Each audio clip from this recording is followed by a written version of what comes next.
सप्तगंगा के किनारे हरिकेश गोत्रीय चांडालों के अधिपति बलकोट नामक चांडाल की पत्नी गौरी को पुत्र हुआ।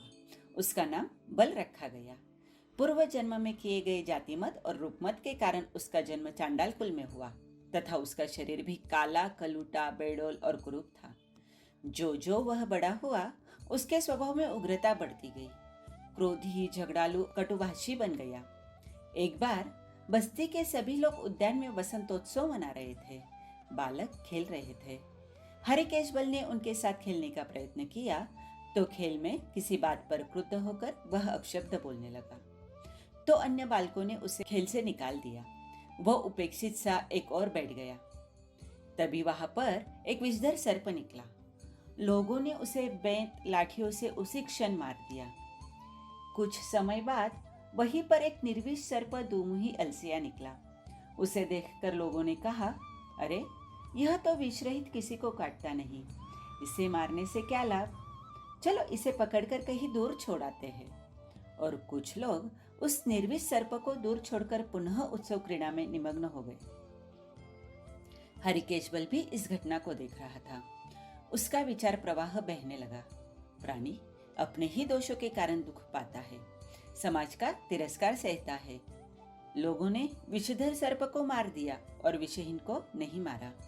मैं भी अपनी कड़वी जुबान और दुर्व्यवहार के कारण उपेक्षित बना हुआ हूँ। यदि इन दोषों को छोड़ दूं तो सबका प्रिय बन जाऊं। लेकिन मुझ में ये दोष आए ही क्यों? इसका क्या कारण है? यह सोचते सोचते हरिकेश बल का चिंतन गहरा हुआ। उसे जाति स्मरण ज्ञान हो गया। पूर्व के 2 जन्म, सोमदत्त विप्र और स्वर्ग के देवभव, उसके स्मृति पटल पर चलचित्र के समान तैर गए। उसी क्षण उसे संसार और सांसारिक संबंधों तथा भोगोपभोगों से विरक्ति हो गई। निम्न कुल में जन्म होने का तथा कुरूपता एवं उग्र स्वभावी होने का कारण भी ज्ञात हो गया। उसने एक श्रमण के पास पहुंचकर भागवती दीक्षा ग्रहण कर ली। शुद्ध श्रामण्य मुनि धर्म का पालन करने लगा। चांडाल हरिकेश बल अब मुनि हरिकेश बल बनकर ग्रामानुग्राम विहार करने लगे। हरिकेशी बल मुनि को अनेक लब्धियां प्राप्त हुई। उनके तप, त्याग और संयम से आकर्षित होकर तिंदुक वृक्षवासी एक यक्ष अपने साथियों सहित मुनि की सेवा में निरंतर रहने लगा।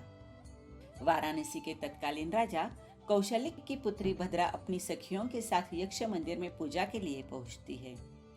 वहां एक कोने में मुनिवर पहले से ही ध्यान में खड़े थे। कुछ अंधकार की वजह से मुनि की आकृति देखकर लड़कियां डर गई। राजकुमारी ने उनकी कुरूप, क्रूश, कृष्ण आकृति को देखकर और गलत उद्देश्य से छिपे रहने का आरोप लगाकर बुरा भला कहते हुए घृणा से मुनि पर थूक दिया। मुनि तो ऐसे तिरस्कार, मान अपमान, क्रोध से बहुत ऊपर उठ चुके थे।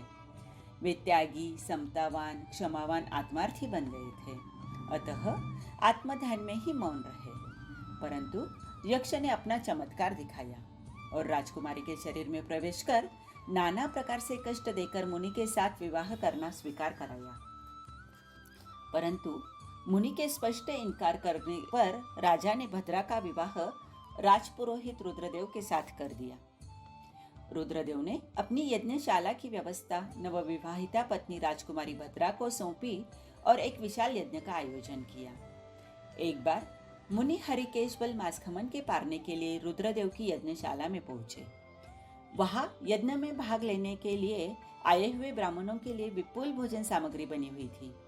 प्रासुक आहार जानकर याचना की, परंतु उनके बेडोल, क्रूश और कृष्ण वर्ण शरीर को देखकर उन्हें भूत, पिशाच आदि विविध उपाधियों से तिरस्कृत कर वे ब्राह्मण उन्हें मारने पीटने लगे। यक्ष ने अपना चमत्कार दिखाया। राजकुमारी भद्रा ने मुनि का परिचय देकर बीच बचाव करके सबको शांत किया। तब सबने प्रणत होकर विनम्र भाव से क्षमा याचना की। रुद्रदेव ने आग्रह पूर्वक आहार बहराया।